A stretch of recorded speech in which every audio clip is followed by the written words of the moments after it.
Ready start. अध्यक्ष महोदय, अब हम उनके जेल जीवन की चर्चा करेंगे। महानिरीक्षक के प्रशासनिक नियंत्रण में महल को जेल घोषित कर दिया गया था। जेल में उनके साथी थे महादेव देसाई, मीराबेन और सरोजनी नायडू। एक दो दिन बाद इस दल में कस्तूरबा भी शामिल हो गई, क्योंकि एक सार्वजनिक सभा में भाषण करने के कारण उन्हें गिरफ्तार कर लिया गया था।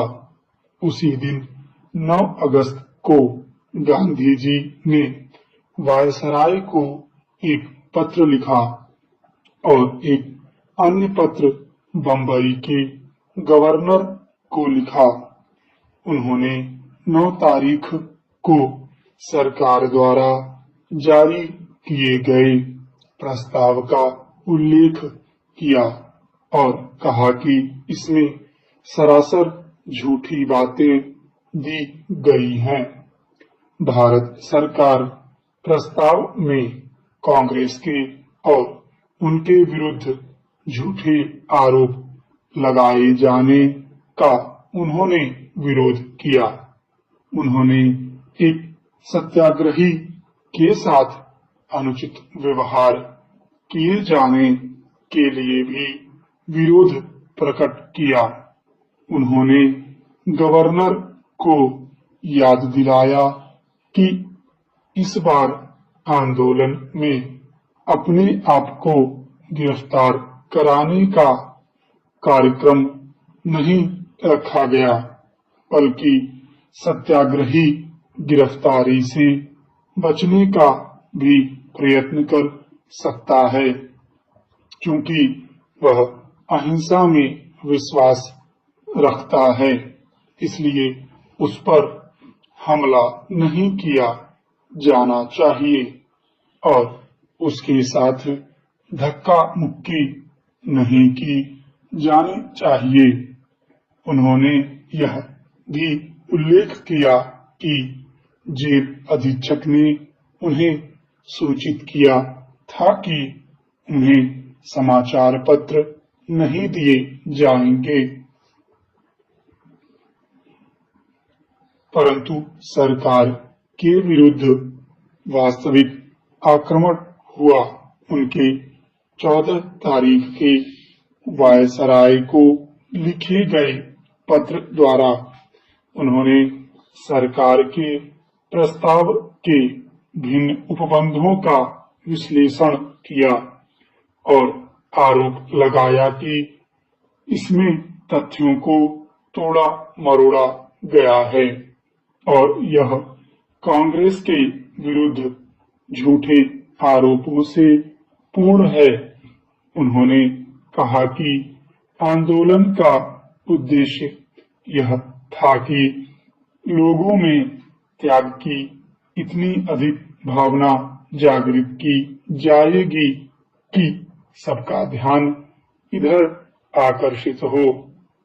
इसका उद्देश्य यह दिखाना था कि इसे जनता का कितना समर्थन प्राप्त है।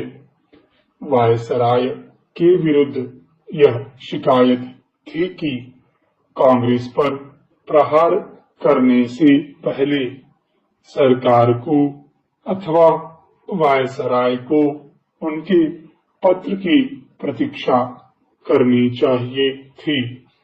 सरकार के प्रस्ताव में सरकार द्वारा यह दावा किया गया था कि भारत की सुरक्षा का काम उसके सिर पर है।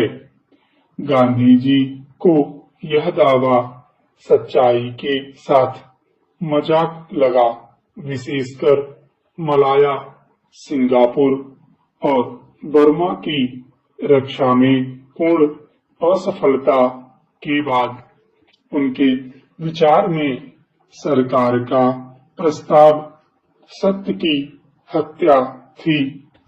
वायसराय ने केवल एक वाक्य में इसका एक कटु उत्तर दिया।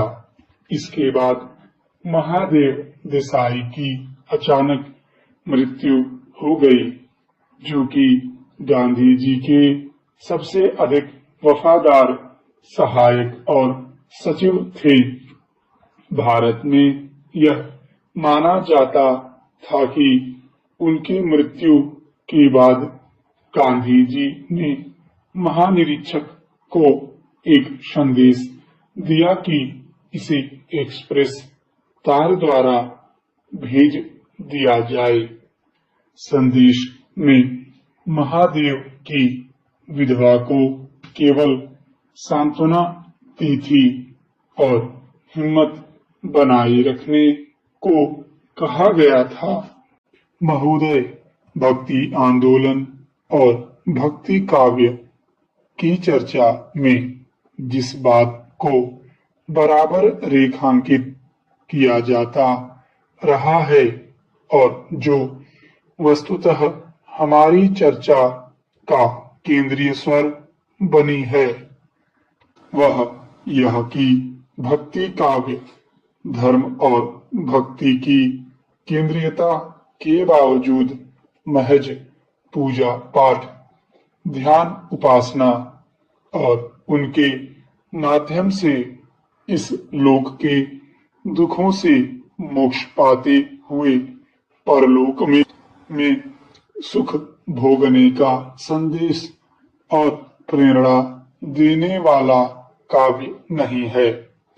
धर्म और भक्ति के आवरण में वह सामाजिक अन्याय के विरोध में और मानवीय न्याय के पक्ष में एक उन्नत मानवीय समाज और एक उन्नत मूल्य व्यवस्था के पक्ष में खड़ा होने वाला और उसके लिए संघर्ष करने वाला काव्य है। ऐसा नहीं है जैसा कि प्रायः ऊपरी तौर पर समझ लिया जाता है कि सामाजिक अन्याय के विरोध में मानवीय न्याय के पक्ष में निर्गुण संतों के स्वर ज्यादा मुखर हैं और उनमें अधिक उष्मा है, जबकि सगुण भक्ति की कविता में परंपरागत सामाजिक संरचना का प्रायः समर्थन हुआ है और उसमें चली आ रही सामाजिक सोच को भी गाढ़ा किया गया है। वस्तुतः भक्ति और अध्यात्म की जमीन पर निर्गुण और सगुण कविता में आलंबन की निर्गुण और सगुण होने के बावजूद दोनों में लगभग समानता ही है। अंतर दिखाई पड़ता है जब ये भक्त कवि अपने समय और समाज पर दृष्टि डालती हैं, उनका चित्रण करती हैं और उन पर अपनी राय देती हैं। यहाँ जरूर ऐसा लगता है कि सगुण भक्तों की तुलना में निर्गुण संतों की सामाजिक अन्याय या चली आ रही सामाजिक संरचना की अमानवीयता के विरोध में वे ज्यादा मुखर और चिंताशील हैं। परंतु इस निर्णय पर पहुंचने के पहले हमें निर्गुण संतों और सगुण भक्तों की रचनाशीलता से समग्रता में साक्षात्कार करने की, उसे ऊपर ऊपर ही नहीं भीतर तक पढ़ने और सुनने की जरूरत है। लोक और शास्त्र से अपने अपने लगाव के चलते क्रमशः निर्गुण और सगुण कविता अपने अपने ढंग से सीमित और सीमाबद्ध जरूर हुई है। बदलते हुए समय ने भी उन पर अपने निशान लगाए हैं। निर्गुण और सगुण भक्तों का समाज दर्शन एक जैसा जरूर नहीं है, परंतु जैसा हमने कहा, बावजूद इसके अपनी सामाजिक चिंता में, अपने मानवीय सरोकारों में सगुण भक्त निर्गुण संतों से एकदम अलग थलग नहीं है। कविता महज विचार की नहीं होती। मनुष्य का इंद्रिय बोध और उसका भाव जगत भी उसका अभिन्न अंग होते हैं।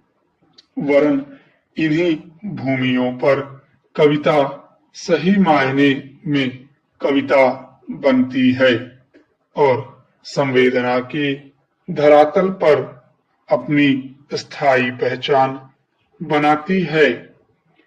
जैसा कि हम आगे देखेंगे, विचार के स्तर पर सगुण भक्तों ने जो भी कहा और प्रतिपादित किया हो, भावबोध के धरातल पर, संवेदना के धरातल पर, चित्रण के धरातल पर, विचार के स्तर पर वे अपने कहे हुए से भिन्न मानव प्रेम, सामाजिक न्याय तथा उन मूल्यों को ही सामने लाते हैं जो निर्गुण भक्तों का प्रतिपाद्य है। स्टॉप।